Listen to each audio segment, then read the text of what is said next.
మీ అందరూ కూడా చాలా కష్టపడి మరి మనకు తెలుసు కాలేజ్ అంటే విజ్ఞాన్ కాలేజ్ అనేవాడు, చైతన్య అంటాం, నారాయణ అంటాం. మరి అక్కడ మన బిడ్డల్ని చదివిస్తున్నాం. రేపు ఈ రాష్ట్రంలో ఉపాధి అవకాశాలు లేకపోతే, వాళ్ళకు ఉద్యోగ అవకాశాలు లేకపోతే ఎదిగిన కొడుకుకే రేపు మళ్ళీ మీరు పిల్లలు పెళ్లి చేయాల. ఉద్యోగం లేకపోయినా పెళ్లి ఒకటి ఆగదు చేయాల. పెళ్లి చేయని పిల్లలు ఆగరు. తర్వాత వాడిని, వాడి పెళ్ళాన్ని, వాడి పిల్లల్ని కూడా మీరే పోషించాల. కాబట్టి భవిష్యత్తు అంత అంధకారంగా కాబోతా ఉంది.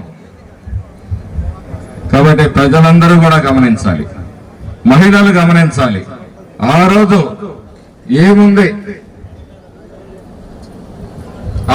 ఏముంది, రాష్ట్రంలో రేట్లు ఎలా ఉన్నాయి, ఏ విషయం ఎలా ఉంది అనేది మీరు అన్ని కూడా గమనించాలి. గ్యాస్ ధరలు ఎలా ఉన్నాయి, పెట్రోల్ ధరలు ఎలా ఉన్నాయి, నిత్యావసర వస్తువుల ధరలు ఎలా ఉన్నాయి, కరెంటు బిల్లు ఎంత కడతా ఉన్నారు, ప్రతి విషయాన్ని కూడా మీ చేతుల గుండా జరుగుతున్న విషయాలను మీరు గమనించాలి. శ్రామికులు గమనించాలి, రైతులు గమనించాలి మీరేం కోల్పోయారని.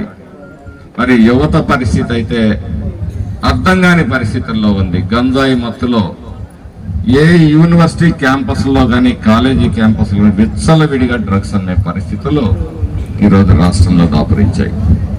మీ భవిష్యత్తుని, మీ బిడ్డల భవిష్యత్తుని నాశనం చేస్తున్న దుర్మార్గపు ప్రభుత్వాన్ని మరి ఈ సమాజాన్ని కాపాడి మనకి భవిష్యత్తుకు పునాది వేయాలని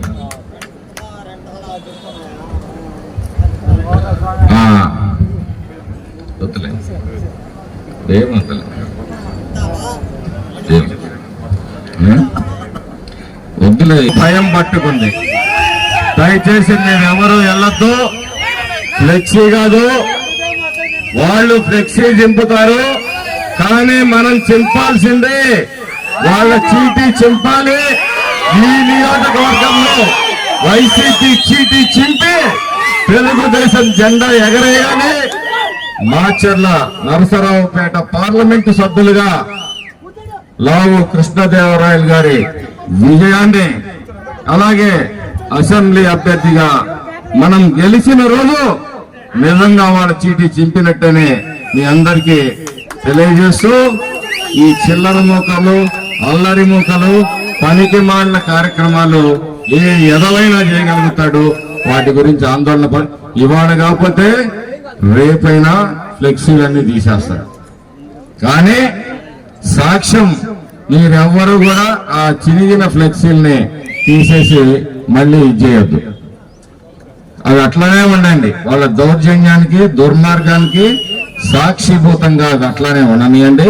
వాటి గురించి ఆందోళన పడద్దు. మనకి రేపు మాపో కోడ్ రాబోతా ఉంది. మనం ఒకటే లక్ష్యం, ఈ పార్టీ గెలవాలి.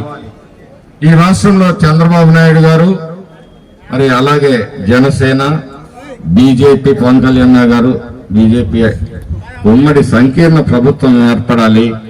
ఈ ప్రాంత ప్రజలకు మేలు జరగాలనే ఒకే